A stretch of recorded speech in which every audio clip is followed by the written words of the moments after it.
নমস্কার, এখনকার বিশেষ বিশেষ খবর। রায়গঞ্জের ভারত বাংলাদেশ সীমান্তে সোনার বিস্কুট সহ ধৃত এক।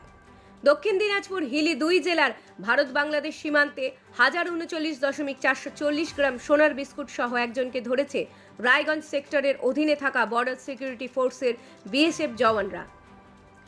ধৃতের নাম জিন্নাত আলী মণ্ডল। জঙ্গল দখল করে নিজ বসতঘর নির্মাণের দাবিতে পেকুছড়ায় অবস্থানরত উদ্বাস্তু বাঙালি পরিবারেরা খাদ্য ও পানীয় জলের অভাবে সমস্যায় ভুগছে। তারা রাজ্যের মুখ্যমন্ত্রীর সহায়তা আশা করছেন। মোট ৭৪টি পরিবার সেখানে বসবাসরত, তাদের বাসস্থান নেই।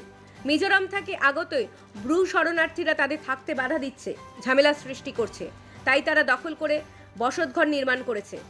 এই অবস্থায় মুখ্যমন্ত্রীর সহায়তা বিশেষভাবে প্রয়োজন বলে তারা দাবি করছে। বন্দি পালানোর ঘটনায় কঠোর ব্যবস্থা নিল মুখ্যমন্ত্রী। সিপাহীজলা জেলার বিশালগড় কেন্দ্রীয় সংশোধনাগার থেকে এক বন্দি পালানোর ঘটনায় কঠোর অবস্থান গ্রহণ করলেন মুখ্যমন্ত্রী ডক্টর মানিক সাহা।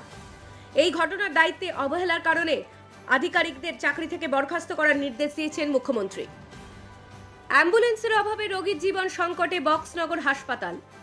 অ্যাম্বুলেন্সের অভাবে বক্সনগর হাসপাতাল থেকে শ্বাসকষ্টজনিত এক রোগীকে সঠিক সময়ে রেফার করতে পারেনি হাসপাতাল কর্তৃপক্ষ। রোগীকে হাসপাতাল কর্তৃপক্ষ অ্যাম্বুলেন্স দিতে ব্যর্থ হয়, কেননা বক্সনগর সামাজিক স্বাস্থ্য কেন্দ্রে একটি মাত্র অ্যাম্বুলেন্স আছে, যার ফলে রোগীর পরিবারকে হয়রানির মধ্যে পড়তে হয়। এখন এই পর্যন্তই, ফিরব পরের খবর নিয়ে।